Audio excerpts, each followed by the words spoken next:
is the impact of obesity on health? Well, obesity has recently been linked to, by the Surgeon General, to heart problems, atherosclerosis, hypertension, diabetes,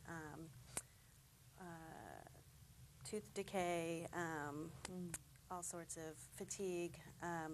The really serious diseases, everything down to just ruining people's quality of life. So there is a great impact. Yes, and over a third of Americans are obese, and over 50% of seniors are either obese or malnourished, and that's a big issue. For the first time in their lives, most of them lead a sedentary lifestyle, and in addition to metabolism, like Emma talked about, our metabolism slows down as we age. We need the nutrients, we need the nutrition, but a lot of seniors, because they're not eating correctly, they don't have the energy to go out and exercise, which then makes them more tired. So then they eat more sugary things, more starches to try and boost their energy up, which then again is nutrient deficient. So they're in this vicious cycle where they just get heavier and heavier and more sedentary, and then come down with diet-related illnesses such as diabetes and heart disease. Okay.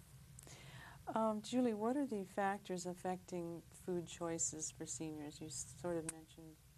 Well, yeah, there's a lot of them. The metabolism. Metabolism is one. The metabolism slows down, and in some people that manifests as a lower appetite. Seniors, as we age, we lose our sense of taste and smell. It diminishes. And so foods might seem real bland to them, and the easiest things to make our food taste better are just what you get in most fast foods, fat, sugar, and salt. And these are all the things that the doctors are saying you can't eat that anymore. If you have hypertension, no salt. If you have diabetes, no sugar. Heart disease, no fat. And that's, so a lot of them either they don't want to eat at all, they just give up, or they just gorge on the fatty and the sugary and the salty things and just get sicker. So it really impacts your health, and it's working at a psychological level too, because they don't know what to eat really.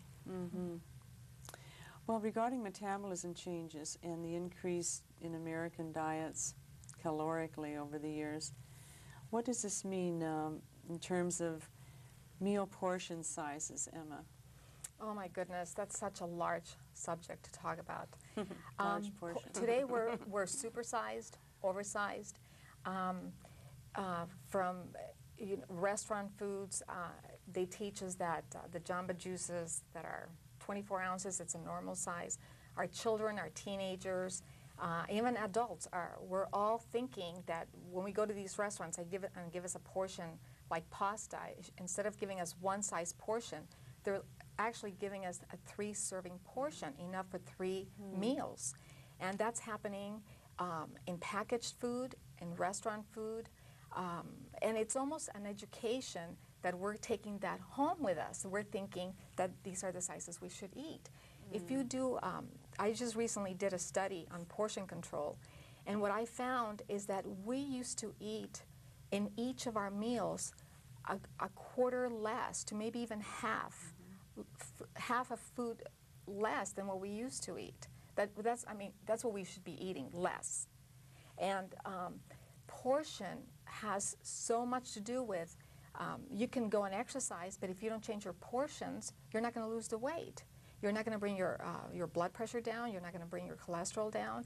And it gets very discouraging for people, because they try to do all these changes, but if they don't change those portion controls, it's not going to happen. And it's a comfort thing too, and serving meals, they want to give you an abundance. Right. Like family or residence, for Right. example. And with portion, something that we don't think a lot about is that the more we eat, the more we want. The more we eat, the larger our tummy gets, and the more the body's going to be able to accept and consume more and more foods. Good point. So food itself is a priority for seniors and all of us as we age. And maintaining proper weight control by just not eating is not going to work. So Julie, You mentioned also that malnutrition is a problem for seniors. Could you elaborate on that? Definitely. A lot of the seniors that I see in my practice are either they don't have anyone to cook for them and to help them shop in a healthy way. Some of them are widows or widowers, so they may be depressed. They're on medications for the very diet-related diseases and conditions that we mentioned earlier. So that the medication also will blunt their appetite and make them lethargic, so they just aren't motivated, or they don't want to eat the bland food. They just choose not to eat. A lot of them do it for weight control too. They skip meals. But for instance, one of my clients won't eat breakfast and will eat a very small snack for dinner, but at lunch she goes and has a Cobb salad every day at a restaurant. And a typical Cobb salad with dressing is about 1,300 calories and over, I think it's 90 plus grams of fat. That's more calories and fat than you should eat in a day. So she thinks she's dieting, but really she's got all these problems of someone who's overweight, high triglycerides, high cholesterol, high hypertension, all that stuff. And she thinks, I'm eating salad at lunch, I'm healthy, I'm not eating carbs. Right. But any diet that you are cutting out, completely cutting a food group like protein or grains, carbs, fats, if you're cutting a food group out, it's not good. Like she said, balance in moderation. So again, that goes back to fad diets are not effective. Right, and with the malnutrition, what people have to understand is that every 3 or 4 hours your body needs a certain amount of carbohydrates, like long-acting carbohydrates, which are absorbed slowly in the bloodstream, some lean protein, and some healthy fats. If you don't have the carbohydrates, you don't have sort of like the gas for your car, you don't have fuel for your brain.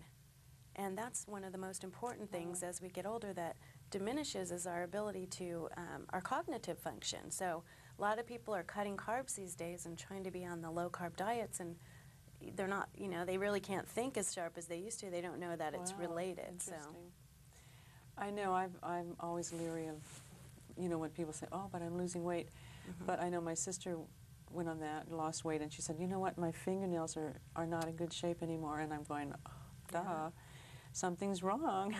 No fruits, no vegetables. So, okay, well then, let's talk food and meals. Breakfast, important, Emma? Absolutely, absolutely. Let's think for a minute. We're sleeping for 6 to 8 hours. We get up in the morning and we're thinking, how should we wake up our bodies? Stimulate the saliva, the gastric juices, the enzymes, and the bodies itself to just let the body know that you're waking up and getting ready for another day. The best thing is absolutely breakfast, but what are we going to have for breakfast? That's very important because, as I said, saliva's working, enzymes, everything, and the first thing that we want to consume in our bodies first thing in the morning is something healthy and nourishing. Okay. Julie, what are your thoughts on the principle of breakfast? Well, I recommend that all my clients eat breakfast. I always eat breakfast, and it's been clinically proven. I just read a study the other day where people who do eat breakfast eat 30% less calories throughout the day than people who don't. And a lot of people tell me, I don't eat breakfast because once I do, I'm starving by 10 o'clock. And that's very common, and it's not because they're eating, it's what they're eating. Like she said, you have to, most people would eat a bowl of cereal or a piece of toast with jelly. Those are all carbohydrate and have some, you know, there's some refined sugar in the jelly and the cereal. Most cereals, if it's not like a whole grain cereal, your blood sugar flies up in the morning where you feel good for a couple hours, especially if you're drinking coffee or something, and then you drop. So of course you're hungry by 10 a.m., you're starving because your blood sugar's dropped. Now if you were to add some protein to that breakfast, like scrambled eggs or some lean turkey sausage or a protein powder, or if you're, you know, if you are vegetarian, something with some soy protein in it or vegetable protein, that would keep you balanced until your next snack or meal. How about yogurt? Yogurt would be great as long as it's a type without a lot of sugar in it. What I recommend is more a plain yogurt, and then to add a natural sweetener like stevia or Lohan, something like that that does not affect your blood sugar. Or add fruit. Or fresh fruit would be good too.